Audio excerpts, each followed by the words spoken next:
What is up, everybody? It is Jeffrey Lyles. You are listening to Lyles Movie Files. Not going to talk too much about movies on this show. This one I'm dedicating to figures again. But real quick notes on the movie front.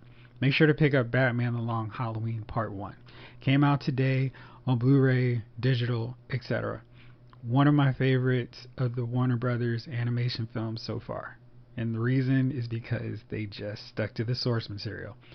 I find that anytime they do that, the movies are really good. And that's the case with this one. Part 2 comes out in August, but you'll definitely want to watch this one now because it's really, really good.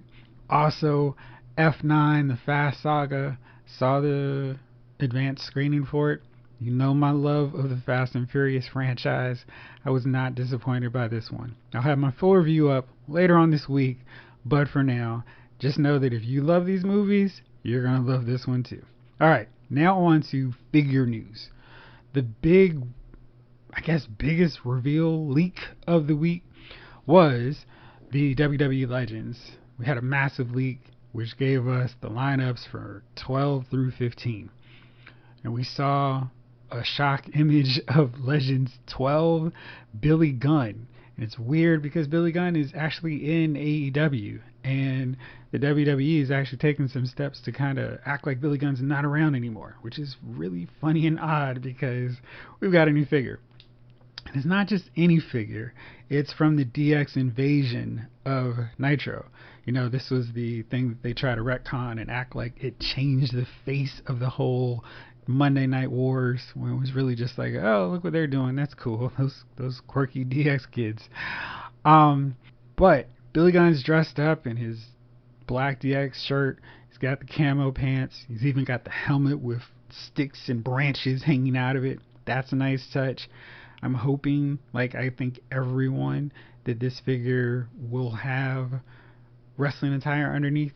We've already gotten a pink and a green version of Billy Gunn. I guess it makes sense to get his yellow attire because I guess that's the big one. Maybe the black with the multicolored lips.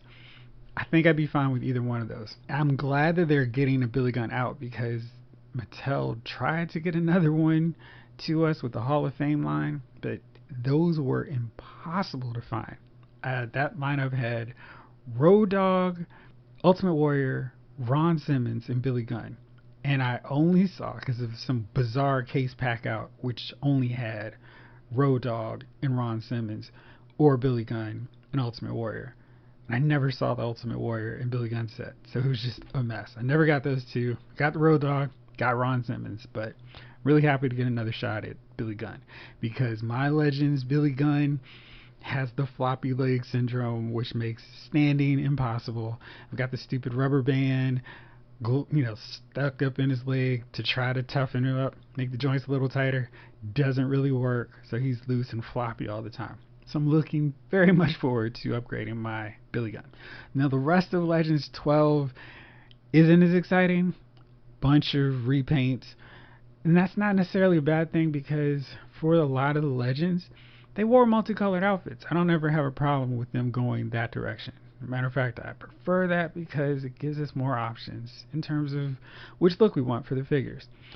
This lineup, we get a 1992 Roddy Piper. Now these guys, we don't see the actual figures, we just see the back of the Billy Gunn package, but the artwork is pretty much how the figure is going to look. So we've got Piper from his 92 run when he was IC champ, fighting Ric Flair, fighting Bret Hart at WrestleMania 8, which seems so long ago. It's crazy when I think, vividly remembering the first WrestleMania to now, like, what WrestleMania are they on? Anyway, so we got that one. I already have a Roddy Piper with long hair, so I'm not sure if I need this one. Maybe I'll get it depending on how the head sculpt looks. Roddy's always been one that's kind of been a tricky guy for them to get, kind of like Edge and some Shawn Michaels. So if this one's good, then I'll be on it and get this one. I still have a slide in my 1992 shelf on my display. I try to break up my WWE collection by years just because so much changes over the course of 2 or 3 years in WWE, that it's like, alright, let's split them up this way. We also got a Junkyard Dog. Previously we got Junkyard Dog a long time ago, so this is a long overdue one for people who got into the line late. I assume they'll go with red, maybe blue, because I think that's the only other, that light blue one is kind of the only other signature JYD look that should get into a figure. But I'm assuming they're going to go with red, because that's JYD's signature look. And last up is Kevin Nash. Looks like he's got that blonde hair. I'm assuming this is going to be from right when he joined up with Hogan and Hall, and they reformed the NWO as Vince McMahon's Poison. And that was such a disappointing angle. I mean, gosh, they did the WrestleMania match with Hogan and Rock, and that was great. And then the NWO just petered out, and that was it. So, doubt I'll be getting that Kevin Nash unless they just do some cool WCW version. But at least we've got a Scott Hall, we've got an X-Pac to match this guy. It's too bad that they've finished up with Big Show. At least I assume so, because Billy Gunn, all bets are off now. But yeah, I guess we'll be kind of close to getting that post-kicking Hollywood out of the NWO version of the NWO. I guess maybe they'll get around to making the Shawn Michaels. Anyway, not really looking forward to it. Don't care. Next up is Legends 13. Now this is part of the leaked list. We got Triple H. I assume, of course, that this one is to match the Billy Gunn. We got the Hurricane, which is great because I missed out on him. I never saw Elite 74, let alone the flashback Hurricane. So that'll be good to get him. Got another Cowboy Bob Orton, like JYD. He's an older figure. I think his figure came out in the Legends Tag Team 2-packs. And I think that was their first or second wave. I'm pretty sure it was the first wave. So there has been a long time since there was a Cowboy Bob Orton in Elite form. So this one is definitely something that people who are just now getting into the line will want, will need. Maybe he'll be the same size as the gigantic newer Paul Orndorff. Last is the Jake the Snake Roberts, and we just had him in Legends 8, but I'm assuming that Mattel is running out of opportunities to crank out Jake the Snake figures, so they were like, whatever, we'll just put one more out, we'll make a chase, and we'll just call it a night. Don't have a problem with that because Jake has several different looks. Maybe they'll do the 96 losing to Stone Cold because that figure was super hard to find. He was part of that Build-A-Figure Commissioner Michaels wave with Harley Race, Ricky Steamboat, and Austin. That was just a mess with distribution. I think I only saw Harley Race, if you can believe that, and no luck with anybody else. So that would be good to get Jake in that era, just because it's more of a later stage of his WWE career. So that's Series 13. Again, it's one of those where it's like, okay, I guess a lot of this is going to depend on how that DX Invasion set looks, because if they all look cool, I'll probably try to find some space on that Attitude Era shelf to get all 4 or 5 of those guys. Next up is Legends 14. This one has Road Dogg and China, again, to wrap up the set. Then, I'm very intrigued by the last two. We've got Edge. Edge has been a figure that they have never really gotten a good head sculpt. If you buy the newer versions of Old Man Edge, those have really good head sculpts, but we don't have a classic, what I would consider definitive, ruthless aggression, R-rated superstar version of Edge. And when they announced the Ultimate Edition, I was like, yes, we can get Edge in its classic, definitive era. And it's like, no, this is the modern one. Boo. Boo hiss. I think we've got a decent one for his Brood and Edge and Christian era, but we haven't gotten one from his solo stage. And that's the one that makes sense to have a chase as well. So hopefully this one turns out well. The head sculpt's fine, and I will have an Edge worthy of a showcase spot in my Ruthless Aggression SmackDown display. Last but not least is Mean Mark Callous. I'm very excited about this one because Mean Mark was really fun in WCW. He started off as the Sid Vicious replacement in the Skyscrapers with Danny Spivey. Then when Danny Spivey quit or got hurt, he had to fill in and had teamed up with Mike Enos against the Road Warriors, and that led to Doom fighting the Road Warriors, which is kind of cool. Still holding out hope for a Doom set, Mattel, by the way. But Mean Mark then went on to get managed by Paulie Dangerously, had a really good match with Lex Luger at Great American Bash 90, one of my favorite pay-per-views, and he was just cool. I liked him using the heart punch. He's a good giant in a promotion that didn't really have a lot of him. I feel like if he had stayed, he would have gotten a world shot against Sting. That could have been a feud that we never end up getting because the WWE screwed up on giving us Sting versus Undertaker. But that would have been fun to see those two earlier. Now we can, at least in figure form. So I'm looking forward to this one, and now I kind of feel like we need to get a Danny Spivey so we can have both versions of the Skyscrapers. So let's get on that one. Next up, Legends 15. This wraps up the DX Invasion with, of course, X-Pac. Then we've also got another Andre the Giant figure. He also has a chase. I don't know what they're going to do.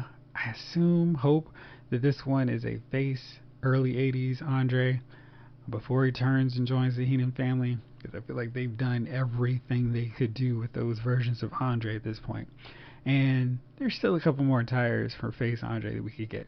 I actually wouldn't mind them doing a better version of the machines, so we could get Super and Big Machine to go along with Giant Machine too. But anyway, last we have the Acolytes, Farouk and Bradshaw. And I said the Acolytes because that's the ones I hope we get, but the listing just says Farouk and Bradshaw, so it could be the APA. I don't have a problem with that because the APA figures that Mattel put out earlier have really bad part choices for both, especially for Bradshaw. His head was supersized, and he's a guy that every time I pose and rearrange him and kind of do the stuff with for the March of Bastions tournament, I go, that's right, I hate this Bradshaw figure. It's just not a fun figure to do much of anything with. He's great to sit at the table with Farouk, but that's about it. But I am hoping to get the Accolades, because that gets us one step closer to basically completing the Ministry of Darkness. We got Undertaker, we got Paul Bearer, we've got Edge and Christian, we got Viscera. I guess the only ones left at that point would be Gangrel and Midian. Gangrel probably not going to happen anytime soon, but Midian should work. Also, as a special bonus, if we get Farouk and they get the skin tone right, which is always kind of dodgy with Mattel with Ron Simmons figures, I can take the paint off, and then I can have one more member of Doom. I can get my Ron Simmons Doom figure on the cheap. That means I just have to hold out hope that they can eventually get Butch Reed, and we can get Doom, because Doom is definitely one of my favorite tag teams, and that would be great to have them in the Elite line. So that's it for WWE. Lots of stuff. Hopefully we'll get to see some images soon. Steve, Action Figure Attack, said we will be seeing some before the end of the month. So we're at June 22nd. Running out of days. So I guess we'll see something very soon. They're saving a lot for their big San Diego Comic-Con reveals. So, of course, that'll be the big showcase of everything coming out for the rest of the year. One way or another. Not a ton on Marvel Legends news this week. They did reveal a Sandman figure, part of the retro carding. This one is considerably scaled down from the gigantic, super ginormous Build-A-Figure version, which looked cool, but he had so many issues. He was too tall, of course, that being the main one.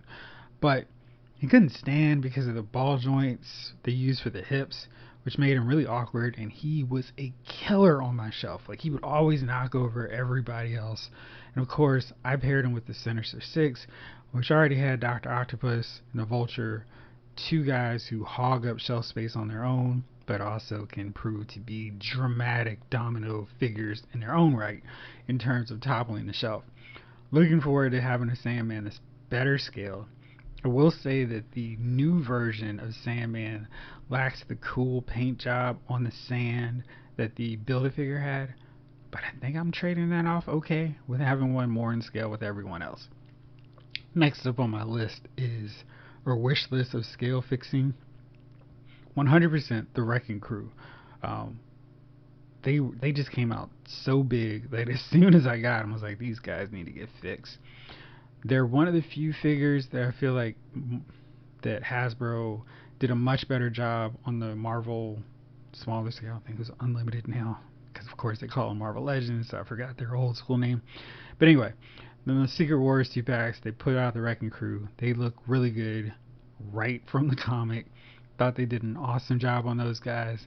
Marvel Legends figures had some compromises to make for part reuse. Didn't really work because Bulldozer shared the same arms as Thunderball and he didn't even have gloves. All kinds of problems. So I'm hoping we get those guys fixed. I don't know how they could release them because, I don't know if anybody would go for a box set unless they throw in Spider-Man or Wolverine, but I'm hoping we'd get those guys at some point in a redo version. Are starting to see some people are getting the Walgreens exclusive Quasar. He looks good. Looking forward to adding him to my Avengers shelf. I am not quite sure if I want to actually put together this Avengers lineup with Quasar, She-Hulk, White Vision, Iron Man, Captain America. But it could be a fun team to put together. I like all the different combinations of Avengers that are possible that we're getting now with Marvel Legends. And I think it's amazing that we're like, 50 waves into Marvel Legends, and there's still so many figures left. I was just thinking, like, Wonder Man's a guy who I legitimately still want 2 figures of. I could go for Quasar with longer hair and the mask version. There's still many versions of the Fantastic Four I could go for. We haven't got a black Captain America outfit. So, I mean, there's so much left. It's like, gosh. And I have so many Marvel Legends figures from Hasbro. I think I've exhausted all of my Toy Biz figures at this point. Or at least most of them have been removed and replaced from the shelf. I think maybe now I have 10 left, including the Doctor Strange. Hint, hint, hint. But yeah, we're wrapping up. And it's pretty much a Hasbro Marvel Legends shelf. We've got in terms of other new figures coming out, we got Star Wars Black Series, the Tech Zero, Aurora Singh, Oscar Reeve, Lando figure, and Wrecker on the Bad Batch are now showing up, and some people are starting to review them. Looking forward to getting them, especially for Tech and Wrecker, so I can complete the original Bad Batch. Don't really care so much about Echo as much. Definitely don't care about Omega, but you already know that. And it'd be cool to have another Mandalorian to pair up with my girl Bo-Katan. That'll be fun, because I always love those Mandalorians. I just finished watching the Clone Wars, where Maul takes over Mandalore, and Bo-Katan joins up with Obi-Wan in fighting them. So that was a fun episode, one of my favorites. And yeah, definitely made me want more Mandalorians. On the G.I. Joe front, we're going to have another G.I. Joe Pulse for Yojo June, and that's going to be this Thursday. I assume we're just going to get more Snake Eyes news, but maybe they'll sneak in a few more classified series figures from the comic book line. I am assuming we'll probably see the Hard Master, the Blind Master from the movie, but I think they've shown us everyone from the movie, and maybe we'll get a civilian Snake Eyes. In the way they do the classified series, those 3 reveals may be all we get. But I'm hoping that we see 1, 2, maybe classified series run the Real American Hero era figures. So hopefully that's what we got. Last but not least, Mezco Toys revealed what I think is probably the set of the year, or soon to be set of the year, with their Fantastic Four 4-pack. This set looks amazing. It's basically the classic old school look with the black and blue. The head sculpts look great, but they've done so much in this set. They have a Reed that has a stretchable body, with movable, swappable parts, so you can, pull off his elongation. Johnny Storm is the one that I think I wish they could have done or figured out a different way to do it to make it work. Because they made him flamed off, so we have Johnny Storm instead of Human Torch, and I think that's the preferred way to go with a set like this. But they try to incorporate some Human Torch elements, so he has a red Human Torch head. He also has some parts that you can attach, some flamed on parts that you can attach. And it's one of those deals where it's like they tried. I appreciate the effort, but I'm hoping they just decide, all right, let's do a solo, separate version of Human Torch, and that way we can just get the best of both worlds. Invisible Woman, she looks fine. They gave her 2 different head sculpts, 3. They were they went hard with these head sculpts. She's got a lot of cool power effects, but the thing is amazing. I mean, he's got 3 head sculpts. He's got his trench coat disguise with the fedora, trench coat. He's got a lamppost. I mean, he's got a ton of accessories that would be pretty much worth that price tag. You know, or all the different accessories with him would justify a higher price tag. But I think they did a really good job of kind of balancing the price out for these guys. And they also include a Herbie. So, I mean, you've got the Fantastic Four. You've even got Herbie if you're afraid of having a lighted Human Torch in your collection for your impressionable kids. And the price is $420 for the set, so it's a little bit more than, $100 per figure. But when you throw in Herbie, that balances out. Then you start factoring in things like, hey, I've got a stretchy Mr. Fantastic. That's pretty cool. Got a Thing in Disguise. I've got Invisible Woman, and I've got a sort of kind of Human Torch. And I think the price is bad. I think it's one of those where I'm like really thinking, how can I make that work? And how can I get those guys? Because I think I'm very interested in getting those figures. And that's it. McFarlane had his big reveals over the weekend, so he showed off some new Spawn figures. I've never been a real big Spawn universe kind of guy, but the figures look cool. The one thing that did look really interesting to me was he showed off his line of 1966 Batman figures. So the first wave is Batman, Robin, of course, and the Joker. Figures look really good, but the really cool thing about this set, or this wave, this line, he's got a scaled Batmobile. So Batman and Robin have cloth capes so they can fit into the Batmobile, which is important. And there's a playset of the Batcave, and the way it's set up, it actually looks pretty good. Like, you can fit the Batmobile in there. You got the Batcave. You got them kind of working around in the lab and all this stuff. So you can shoot nice dioramas from them in the lab, and then they go out and do their thing. The next wave is supposed to have Batman and Robin in their swim trunks, and the Riddler. I've kind of weaned off of McFarlane's DC line because I'm just like, I need more variety, not just a Batman line. But these figures look cool. I've never gotten any of the 1966 figures on any front, so maybe this is where I finally scratched that figure itch in my collection. But we'll see. Alright, so that's it for now. This week on my website, I'm actually featuring Transformers. So this is a Transformers focus week. Finally catching up, doing reviews on those Studio Series figures. So far I've knocked out Cup and Hot Rod, which I'll be putting up very soon, so you can check them out. I'm trying to figure out which ones I want to go to next. Grimlock and Willie, Cyclotron, Scourge, just in time for Galvatron, which I've already seen in stores to start showing up in mass, along with Ultra Magnus. One final thing, if you are checking out Target, today only, they have a sale going on where you spend $25, you spend $100, you can get $25 off of your purchase, which is great because they've got a bunch of things. They've still got the Age of Apocalypse wave up in total, some of the villains, bad guys wave, and a few Star Wars figures. Most of those are sold out, but you can kind of do a lot of damage with Marvel Legends and WWE figures, which they have a decent amount of those guys up still too.